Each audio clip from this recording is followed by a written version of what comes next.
বাজার যে বাড়ছে এর পেছনে আসলে মূল কারণগুলো কি? মূল কারণ থাকে হচ্ছে গিয়ে যে ইনভেস্টরদের কনফিডেন্স। এখন যে বাজারটা বাড়ছে আপনার কি মনে হয় এটা একটা টেকসই গ্রোথ হতে পারে? প্র্যাকটিক্যাল যে চেঞ্জগুলো দরকার এবং আমার ধারণা রেগুলেটর সেগুলো সেদিকেই যাচ্ছেন, সেগুলো যদি হয় আমার ধারণা বাজার ভবিষ্যতে টেকসই হবে। ছোট করে মাঝে মাঝে কারেকশন হচ্ছে, এর মধ্যে বিনিয়োগকারীদের আসলে স্ট্র্যাটেজি কি হবে? অক্টোবর নভেম্বর ডিসেম্বরের দিকে ডিভিডেন্ড আছে এবং যাদের ডিভিডেন্ড দেওয়ার হিস্ট্রি ভালো, অতীতেও ভালো ডিভিডেন্ড দিয়ে আসছে, সেই সব শেয়ারগুলোতে যদি ফোকাস করা হয়।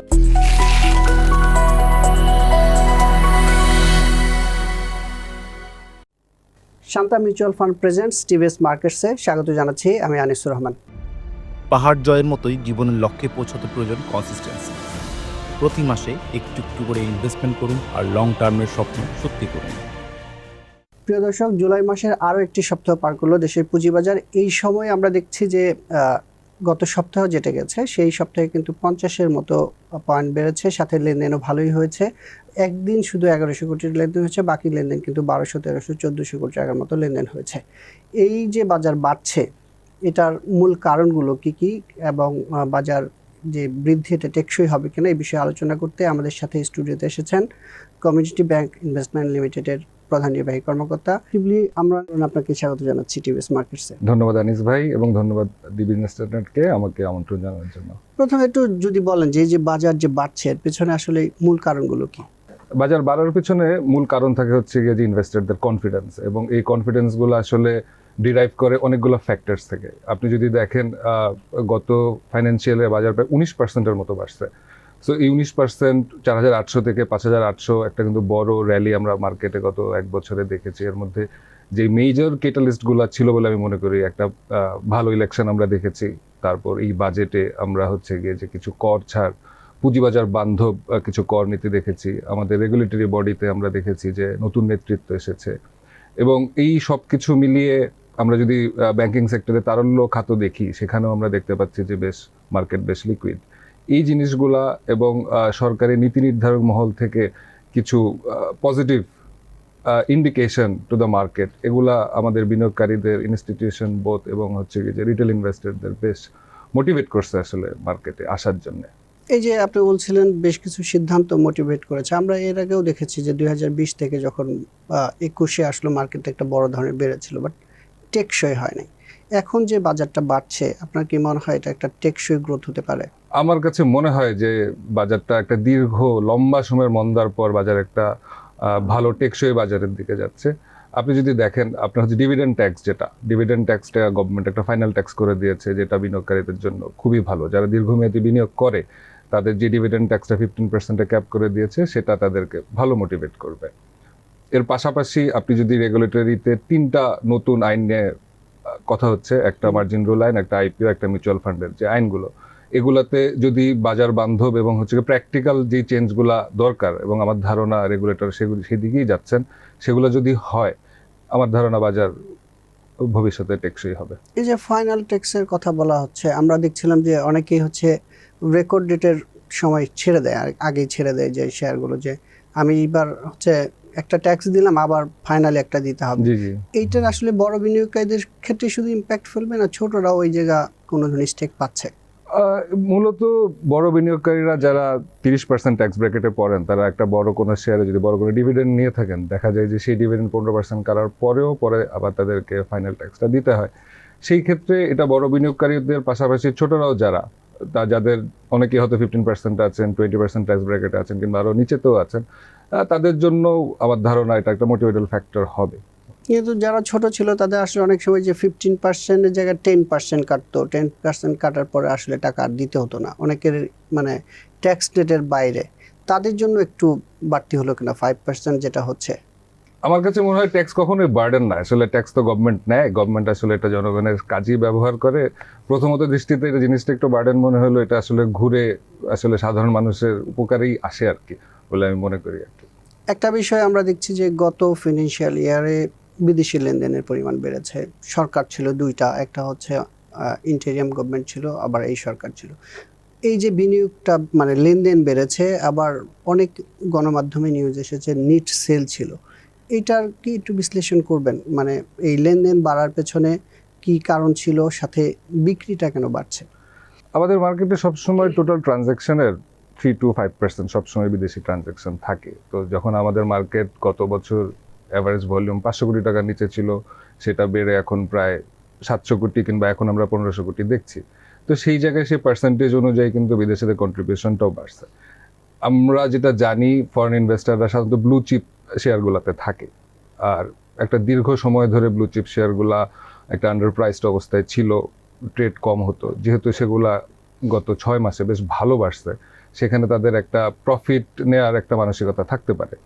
প্লাস আরেকটা জিনিস, যেটা একটা ফাইন্যান্সিয়াল ইয়ার, তারা যেহেতু একটা ফান্ড ম্যানেজ করে, তাদের ডোমিসাইল কান্ট্রিতে তাদের একটা ডিভিডেন্ডের প্রেশার থাকতে পারে, সেখানেও তাদের একটা জিনিস হয়।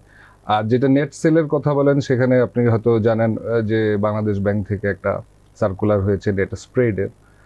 সেটার কারণে দেখা যাচ্ছে যে যারা ভালো ব্যাংক, যাদের স্প্রেড হয়তো বেশি, তাদের সেই স্প্রেড মেনটেন করতে গিয়ে প্রফিটেবিলিটি ইম্প্যাক্ট হতে পারে। সেই ধারণা থেকেও হয়তো কিছু সেল প্রেশার আসতে পারে।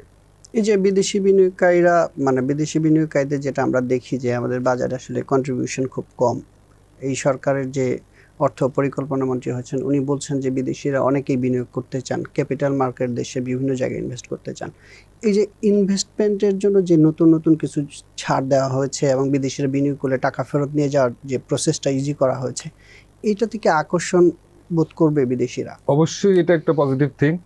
পাশাপাশি আমার কাছে যেটা মনে হয়, মানে বিনিয়োগযোগ্য শেয়ার, মানে ফরেন ইনভেস্টররা যেসব শেয়ারে বিনিয়োগ করতে পছন্দ করে, ব্লু চিপ শেয়ারস, যাদের কর্পোরেট গভর্নেন্স ভালো, যাদের ডিভিডেন্ড হিস্ট্রি ভালো, যারা বেশ ভালো পরিমাণে ক্যাশ ডিভিডেন্ড দেয়, এই ধরনের কোম্পানি আসলে আমাদের মার্কেটে আমরা সবাই জানি একটু কম। এই ধরনের কোম্পানিগুলো যদি মার্কেটে বেশি আসে, তখন অটোমেটিক্যালি আমার ধারণা বিদেশি বিনিয়োগ চলে আসবে। এটা সবাই বলে যে আমাদের আসলে স্টক কম, যে ভালো ইনভেস্টমেন্ট। কিন্তু আমাদের যে ব্লু চিপ কোম্পানিগুলো আছে, আমরা সেগুলোতে দেখি যে সেগুলোর দর একটা নির্দিষ্ট জায়গায় বছরের পর বছর পরে আছে। যদি আমি আপনাকে উদাহরণ হিসেবে স্কোয়ার ফার্মার কথাই সবাই বলে, স্কোয়ার ফার্মা এই যে 180 থেকে 220 এর মধ্যেই ঘুরছে, একটা ব্লু চিপ কোম্পানি। কিন্তু আমরা এটার মানে ক্যাপিটাল গেইন দেখি না, ওই প্রতি বছর ডিভিডেন্ড দেয়, ডিভিডেন্ড থেকে আসে। এইটা কেন হয়?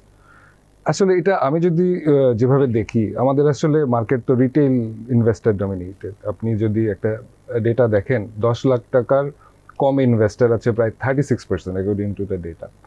সো সেই জায়গায় দেখা যায় যে আমাদের একটা প্রবণতা থাকে দ্রুত ক্যাপিটাল গেইন করার। এই ধরনের শেয়ারগুলো আসলে বাড়ে হচ্ছে গিয়ে যে সিএজিআর আপনি যদি দেখেন, তাদের সিএজিআর কিন্তু খুব ভালো। আর যেহেতু আমাদের ভলিউম কম, আমরা একটা গত 14-15 বছর ধরে 300, 400, 500 কোটি টাকার বাজারে ছিলাম, সেই জায়গায় আসলে দেখা যেত যে ছোট মূলধনী যে কোম্পানিগুলো, সেগুলোরই প্রাধান্য বেশি ছিল।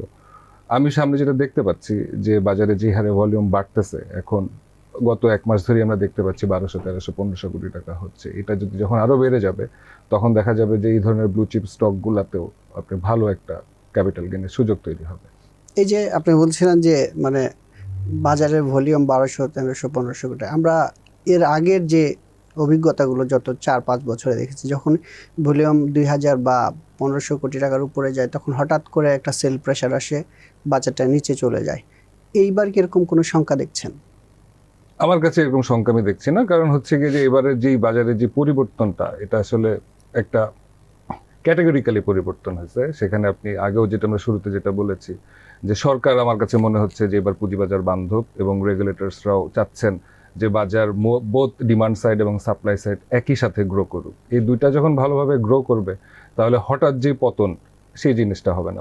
পাশাপাশি আপনি যদি দেখেন যে মিউচুয়াল ফান্ডেও আপনার রেগুলেটর থেকে কিছু চেঞ্জ আসতেছে। সো আমার কাছে মনে হয় ভবিষ্যতে বিনিয়োগকারীরা মিউচুয়াল ফান্ডে বেশি ইনভেস্ট করবে, মিউচুয়াল ফান্ডের থ্রুতে বেশি ইনভেস্ট করবে। সেই জায়গায় দেখা যাবে যে প্রফেশনাল যারা ফান্ড ম্যানেজার, তারা আসলে অনেক ম্যাচিউরড বিহেভ করবে। মিউচুয়াল ফান্ডের ক্ষেত্রে যে 5 লাখ টাকার ট্যাক্স রিবেটের জন্য 5 লাখ টাকা সীমা ছিল, এটা তুলে দেওয়া হয়েছে। মানে আপনার সাধারণ বিনিয়োগকারীরা এখন চাইলে আরও বেশি পরিমাণ বিনিয়োগ মিউচুয়াল ফান্ডে করতে পারবে। সেই ক্ষেত্রে আপনার কি মনে হয় যে এখন প্রাতিষ্ঠানিক বিনিয়োগকারীদের আইটো আকর্ষণ করার মতো সুযোগ তৈরি হয়েছে কিনা? হ্যাঁ, আমার কাছে যেটা মনে হয়, যেহেতু 5 লাখ টাকার ক্যাপটা চলে গেছে, সেই ক্ষেত্রে আমরা অনেকেই ট্যাক্স পারপাসে ক্যাপিটাল মার্কেটে ইনভেস্ট করে থাকি। সেই ক্ষেত্রে সরাসরি ইনভেস্টমেন্ট আর মিউচুয়াল ফান্ড ইনভেস্টমেন্ট যেভাবেই হোক না কেন, যেহেতু এই বারটা উঠে গিয়েছে, তো আমার ধারণা হয়তো বেশ ভালো ইনভেস্টমেন্ট, প্রাতিষ্ঠানিক বিনিয়োগকারীরাও ইনভেস্টেড হবে, রিটেলাররাও বেশ ভালো ইন্টারেস্টেড হবে মিউচুয়াল ফান্ডে ইনভেস্ট করার জন্য।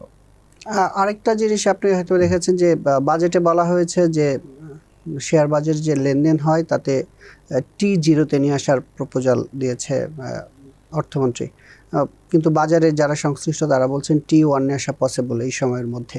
T1 যদি বাজারে নিয়ে আসা হয় তাতে বাজারে কি ইম্প্যাক্ট ফেলবে? আমার ধারণা বাজারে T+1 ইন্ট্রোডিউস হলে বাজারে লিকুইডিটি অনেক বাড়বে। আপনি যে শেয়ারটা আজকে কিনে 2 দিন পর সেল করতে পারতেন সেটা আপনি নেক্সট ডেতে সেল করতে পারতেছেন। সেখানে দেখা যাবে যে আমাদের টার্নওভার ভলিউমটা বেড়ে যাবে এবং টার্নওভার ভলিউম বাড়ার সাথে সাথে আমার ধারণা ইনভেস্টরের মধ্যে কনফিডেন্সটাও গ্রো করবে, যেটা আমাদের বাজার দীর্ঘমেয়াদে ভালো হওয়ার জন্য সবচেয়ে বেশি গুরুত্বপূর্ণ। অনেকে আবার মনে করছেন যে T1-এ নিয়ে গেলে হয়তো ভলিউম বাড়বে, বাজারের ভোলাটিলি বাড়বে কিনা, ভোলাটিলিটি বাড়লে বাজারের ক্ষতিগ্রস্ত ভলিউমের হওয়ার। সাথে সাথে দেখেন পুঁজি বাজার একটা ভোলাটাইল বাজার, এখানে ভোলাটিলিটি থাকবেই। আপনি ভোলাটিলিটি যদি না থাকে, উত্থান এবং পতন না থাকলে তো আসলে পুঁজি বাজার হবে না। সো সেই জায়গায় আমি এটাতে আসলে ভয়ের কিছু দেখি না। আমার কাছে মনে হয় যে T+1 বাজারের জন্য পজিটিভ জিনিস আনবে। একটা সময় আপনার হয়তো মনে থাকবে একসময় T+3 ছিল, সেখান থেকে আমরা T+2-তে আসছি, একটা দীর্ঘ সময়ের পরে আমরা T+1-এ আসছি। T+3 থেকে T+2-তে আসার পরে তেমন প্রবলেম হয়নি বাজারে। সো আমার ধারণা T+1-এ আসলেও বাজারের প্রবলেম হবে না, এটা ভালোই হবে। এই যে রিসেন্ট যে বাজারটা বাড়ছে, আমরা গত 1 বছরের বাজারে আপনি বলছেন যে 19% মতো বেড়েছে, সেই জায়গায় একটা স্মল ক্যাপ বা মিডিয়াম ক্যাপের বাজার র্যালি দেখেছিলাম। মানে ফান্ডামেন্টাল প্রথম দিকে খুবই স্থবির অবস্থায় ছিল, সেই জায়গা থেকে এখন দেখছি যে ফান্ডামেন্টালে কিছু বিনিয়োগ আসছে। এই বিনিয়োগগুলো আসলে কি সাধারণ বিনিয়োগকারীদের বিনিয়োগ না প্রাতিষ্ঠানিক না ফরেন? আমার ধারণায় মূলত এগুলা প্রাতিষ্ঠানিক বিনিয়োগকারীদেরই অবদান বেশি এখানে, সাথে সাথে রিটেলারদের অবদান অবশ্যই আছে। প্লাস গত মাসটা ছিল ট্যাক্সে ইনভেস্ট করার জন্য শেষ মাস, অনেকে ট্যাক্স পারপাসও জুন মাসে ইনভেস্ট করে থাকে, সেখানেও তারা চায় তারা ট্যাক্স রিবেটটা পাক এবং লস না হোক। সেই ক্ষেত্রে তাদের প্রথম পছন্দই থাকে ব্লু চিপ শেয়ার এবং ফান্ডামেন্টালস যে শেয়ারগুলো থাকে। সেই কারণে আমরা সেখানে গত মাসে এবং এখনও কিছুটা ফান্ড ফ্লো দেখতে পাচ্ছি। একটা বিষয়, এই যে বলছিলেন যে জুন মাসে ট্যাক্স রিবেটের জন্য বিনিয়োগ করে, এই জুলাই এসে এই বিনিয়োগগুলো আসলে কত পার্সেন্ট টিকে নাকি বের হয়ে যায়? আমার ধারণা বেশ বের অবশ্যই হয়, কিন্তু খুব যে একটা বের হয় বলে আমার কাছে মনে হয় না। কারণ দেখা যায় যদি সে মুনাফায় থাকে বা প্রফিটে যদি থাকে তখন সে হয়তো জিনিসটা ক্যারি অন করে, কিন্তু যদি দেখা যায় যে বাজার খারাপ হয়ে যায় তখন দেখা যায় যে তার যেটা সে রিবেট পেতো তার থেকে যদি তার লস বেশি হয় সেটা তখন তার জন্য আসলে কাজ করে না, তখন সে হয়তো বের হয়ে যায়। কিন্তু আমার ধারণা নেট অফ করলে বেশিই থাকে। এই জায়গা, এই এখন যে বাজার পরিস্থিতি, বাজার আপনারা বলছেন যে বাজারের প্রত্যাশার অনেক জায়গা রয়েছে, এই যে যারা বিনিয়োগকারী রয়েছেন আসলে তাদের ইনভেস্টমেন্ট পলিসিটা কি হওয়া উচিত? মানে একটা হচ্ছে ক্যাপিটাল গেইন আর একটা হচ্ছে যে কোম্পানি যে লভ্যাংশ দেয়, সেই জায়গা আসলে কীভাবে ব্যালেন্স করতে পারে একজন ছোট বিনিয়োগকারী বা সাধারণ বিনিয়োগকারী? আসলে বিনিয়োগ ব্যাপারটা হচ্ছে যে আপনার নিজস্ব ঝুঁকি ব্যবস্থাপনা। এটা একটা ইকুইটি মার্কেট ভোলাটাইল, সব দেশই ভোলাটাইল হয়। আমি যখন কোনো একটা শেয়ার কিনি সেটাতে যেমন লাভের সম্ভাবনা থাকে, এটাতে লসের সম্ভাবনাও থাকে। এখন ঝুঁকি ব্যবস্থাপনা বা রিস্ক কিভাবে আমি মিটিগেট করতে পারি সেটা হচ্ছে গিয়ে যে আমার রিস্ক অ্যাপেটাইটের উপর অনেকাংশে ডিপেন্ড করে। আপনি যদি অনেক বেশি ঝুঁকি নিতে পারেন তাহলে হচ্ছে গিয়ে যে আপনি ঝুঁকিপূর্ণ শেয়ারে যাবেন। আপনি যদি মনে করেন আপনার ঝুঁকি নেওয়ার মতো অবস্থা নেই, সেই ক্ষেত্রে আমার অনুরোধ এবং সাজেশন থাকবে যেসব শেয়ারগুলো ভালো সেই সব জায়গায় বিনিয়োগ করাই হয়তো বেটার হবে আর কি।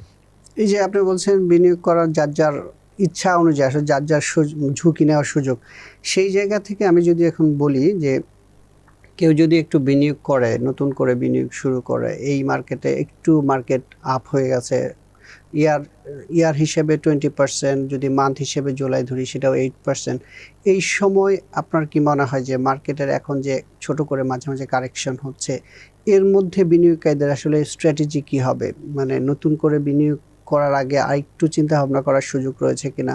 কারণ বাজার অলরেডি বেড়ে গেছে, এই জায়গা থেকে কারেকশনের কোনো সংখ্যা দেখছেন কিনা? আসলে আমার কাছে যেটা মনে হয় আমাদের মার্কেট পি এখনো 10-এর নিচে, আমাদের পিআর কান্ট্রি থেকে অনেকেই নিচে আছে এবং মার্কেট ক্যাপ টু জিডিপিও নিচে, এগুলো আমরা সবাই জানি।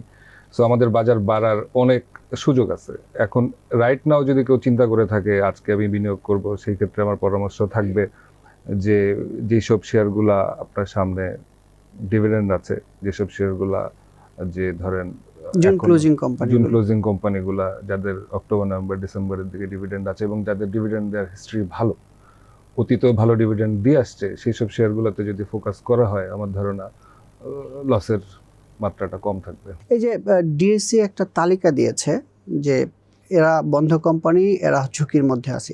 এই ঝুঁকি যেটা রয়েছে, এই সময় মার্কেট যে একটু আপ হয়েছে, সেই সময় এই তালিকাটা দেওয়া বাজারকে একটু নেতিবাচক প্রভাব ফেলবে কিনা? আমার কাছে মনে হয় রেগুলেটর যারা আছেন, বোথ ডিএসসি, সিএসসি অ্যান্ড বিসেক, তাদের একটা গুরুত্বপূর্ণ কাজ হচ্ছে গিয়ে যেসব কোম্পানিগুলো পারফর্ম করছে না তাদের ইনফরমেশনটা মার্কেটে ডিসেমিনেট করা, এবং তারা তাদের জায়গায় সঠিক কাজটি করেছেন। সেই জায়গা থেকে আমার কাছে মনে হয় যে বিনিয়োগকারীদেরও একই রকমভাবে জেনে বুঝে শুনে বিনিয়োগ করা উচিত, কারণ এটা আপনার টাকা, ঝুঁকিটাও আপনার, মুনাফাও আপনার, লসও আপনার। সেই ক্ষেত্রে এটার ইম্প্যাক্ট কি দীর্ঘমেয়াদী ভালো কিছু হবে? মানে মানুষজন কি ফান্ডামেন্টাল শেয়ারের দিকে একটু ঝুঁকবে কিনা, তাতে বাজার একটু লাভবান হবে কিনা? আমার ধারণা এই ধরনের স্টেপস, বাজারে কর্পোরেট গভর্নেন্স, সুশাসন নিশ্চিত করতে পারলে, মানুষ যখন দেখবে যে তারা তাদের ভালো কোম্পানিতে তাদের বিনিয়োগটাকে সিকিউর রাখতেছে, তখন দেখা যাবে যে তাদের টাকাটা অন্য খারাপ কোম্পানি বা স্বল্প মূলধনী কোম্পানি বা যেটাই বলেন, সেখান থেকে যেসব কোম্পানিগুলো তাদের বিনিয়োগকে সুরক্ষিত রাখতেছে সেখানেই হয়তো শিফট করবে। সরকার বলছে তারা 2 বছরের মধ্যে বাজারটাকে একটা নির্দিষ্ট জায়গায় নিয়ে যেতে চায়। পুঁজিবাজার নিয়ন্ত্রক সংস্থার পক্ষ থেকে এই ধরনের কথা বলা হচ্ছে। আপনার এখন যে rules regulation, budget, foreign investment সব মিলে যা দেখছেন, তাতে কি মনে হয় আপনার 1 বছর বা আগামী 6 মাসের বাজারে আসলে আপনি বড় কোনো চেঞ্জ দেখছেন কিনা? আমি খুবই পজিটিভ। আমার ধারণা 6 মাস, 1 বছর বা 2 বছরের কোনো টাইম ফ্রেমে আমি জিনিসটাকে বাউন্ড করতে চাচ্ছি না। তবে আমার কাছে মনে হচ্ছে যে বাজার যেদিকে যাচ্ছে, আমাদের বিনিয়োগকারীরা যেভাবে আচরণ করছে, প্রাতিষ্ঠানিক বিনিয়োগকারীদেরও আচরণ এবং রেগুলেটরদের যে মনোভাব, প্লাস সরকারি নীতি নির্ধারক মহলের যে মনোভাব, সেই সব কিছু ইতিবাচক, এবং এই টোটাল কিউমুলেটিভ ইফোর্টটা আমার ধারণা এটার ফল আমরা আমাদের পুঁজিবাজারে দেখতে পাবো। আপনাকে অসংখ্য ধন্যবাদ। ধন্যবাদ আনিস ভাই আপনাকে, ধন্যবাদ বিজনেস স্ট্যান্ডার্ডকে। প্রিয় দর্শক, আমরা শুনছিলাম শিবলি আমরানের কাছ থেকে, কমিউনিটি ব্যাংক ইনভেস্টমেন্ট ব্যাংক লিমিটেডের প্রধান নির্বাহী কর্মকর্তা। তিনি বলছিলেন যে বিনিয়োগটা হওয়া উচিত যার যার ঝুঁকি নেওয়ার ক্ষমতা তার উপর নির্ভর করে। কারণ হচ্ছে ঝুঁকি যেখানে বেশি, সেখানে মুনাফার সুযোগ থাকলেও ঝুঁকিটা বেশি হয়ে যায়। আর যদি কেউ ফান্ডামেন্টালে বিনিয়োগ করে, সেই ক্ষেত্রে তার ঝুঁকি কিছু কমে যাবে। সেই ক্ষেত্রে সে যদি বুঝে শুনে বিনিয়োগ করতে পারে, আগামী সময়গুলো হয়তো ভালো মুনাফা নিতে পারবেন। টিভিএস মার্কেটসের পরবর্তী পর্ব দেখার আমন্ত্রণ রইল।